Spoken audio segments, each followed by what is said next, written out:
পুঁই শাক তো আমরা অনেক রকম করে খেয়ে থাকি, কিন্তু শীতকালে যে পুঁইয়ের মিটুলি হয় সেটা যদি একবারও না খেয়ে থাকেন, একদিন হলে এরকমভাবে রান্না করে খাবেন, দেখবেন খুবই ভালো লাগবে। তার জন্য আমি নিয়েছি পুঁই শাকের মিটুলি।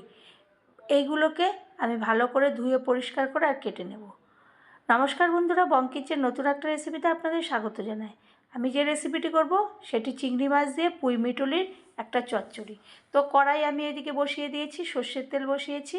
এই রান্নাটা আমি সর্ষের তেলেই করব। এরপরে আগের থেকে আমি পরিষ্কার করে ধুয়ে বেছে রেখেছিলাম চিংড়ি মাছগুলোকে।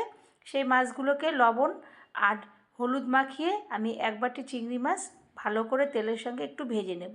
হালকা করে ভাজবো, বেশি একটা একদম ভাজা ভাজা করবো না, তাহলে চামড়ার মতো হয়ে যাবে। তারপরে বাটির মধ্যে আমি এটাকে তুলে নেব, এই চিংড়ি মাছটাকে তুলে নেব ওই তেলের মধ্যে। তারপরে আমি এরপরে ফোড়ন ব্যবহার করব। আর যা যা নিয়েছি আমি একে একে সব দেখাচ্ছি। এরপরে দুটো দিয়ে দিলাম আমি শুকনো লঙ্কা, আর দিয়ে দেব কালো জিরা। এটা ফোড়নে আমি দিয়ে দিলাম। একটু ফোড়নে যখন একটু ভাজা ভাজা মতন গন্ধ আসবে, তখন আমি দিয়ে দেব এক বাটি কুচনো পেঁয়াজ। পেঁয়াজটা দিলে খেতে খুবই ভালো লাগবে এই পুঁই মিটুলির চচ্চড়িটা।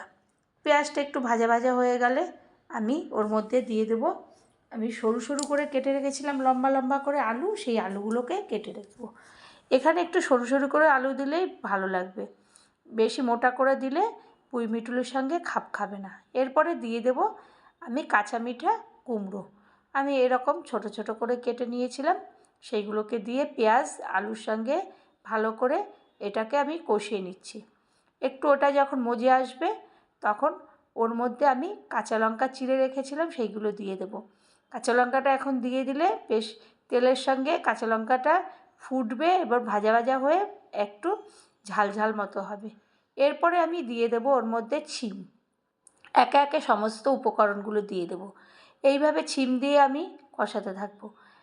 এখনও যদি চ্যানেলটি সাবস্ক্রাইব না করেন, সাবস্ক্রাইব করবেন, লাইক শেয়ার কমেন্ট করবেন, পাশে থাকা বেল বাটনটি টিপবেন, তাহলে যে কোনো রেসিপি আপনাদের কাছে আগে পৌঁছাবে। এরপরে আবারও আমি নাড়াচাড়া করে নেওয়ার পরে দিয়ে দিলাম আমি ওর মধ্যে বেগুন। আমি টুকরো টুকরো করে লম্বা লম্বা টুকরো টুকরো করে বেগুনগুলো কেটেছিলাম, সেইগুলো দিয়ে দেবো। এই পুঁই মিটুলোটা যদি আপনি একদিন শীতকালের দিকে রান্না করেন, তো আপনি ভাত কিংবা রুটি পরোটা যে কোনো কিছু দিয়েই এটাকে খেতে পারবেন, এত সুন্দর খেতে লাগে। তারপরে ভালো করে কষানো হয়ে গেলে আমি দিয়ে দেব লবণ, লঙ্কার গুঁড়ো আর হলুদ। এখানে আর কোনো মশলার ব্যবহার হয় না, আর ভালোও লাগবে না, খাটবে না। তারপরে আমি এই মশলাগুলোকে ভালো করে সবজির সঙ্গে আমি কষিয়ে নিলাম। যখন মোটামুটি একটু নরম হয়ে মজে আসছে, তখন আমি যে মেন উপকরণটা পুঁই মিটুলি, সেই পুঁই মিটুলিটাকে দিয়ে দেব।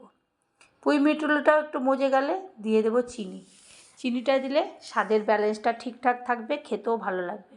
চিনিটা দিয়ে আবারও সমস্ত সবজিগুলোকে আমি ভালো করে কষিয়ে নেব। আলু, বেগুন, কুমড়ো, শিম এইগুলোকে পুঁই মিটুলিটার সঙ্গে ভালো করে কষিয়ে নেব। কষানো হয়ে গেলে আমি সমস্ত কিছু সবজি এক জায়গায় করে আমি ঢাকনা দিয়ে ঢেকে দেব। কিছুক্ষণ পরে আমি ঢাকনাটা তুলে দেখব একটুখানি জল ছাড়বে। যেহেতু ঢেকে সিমে দিয়েছিলাম গ্যাসটাকে, সেই কারণে সামান্য একটু জল ছেড়েছে।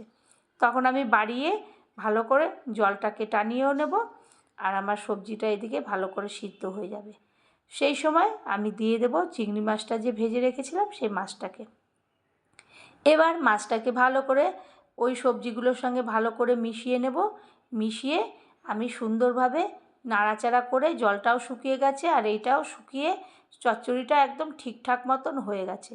তখন আমি গ্যাসটাকে বন্ধ করে একটা থালার মধ্যে এই চিংড়ি মাছের পুঁই মিটুলি আমি দিয়ে দেব, রেখে আমি সাজিয়ে নেব। তো বন্ধুরা, একদিন হলে এরকম পুঁই মিটুলি রান্না করবেন এবং বাড়ির সকলকে খাওয়াবেন, দেখবেন তারা প্রশংসায় পঞ্চমুখ হবে আপনার এই পুঁই মিটুলি চিংড়ির রান্না। তো আপনি এটা একবার হলেও করবেন, বাড়ির সকলকে দেবেন এবং যে কোনো কিছু দিয়েও খেতে পারবেন। ভালো লাগলে আবারও কোনো রেসিপিতে দেখা হবে। ধন্যবাদ।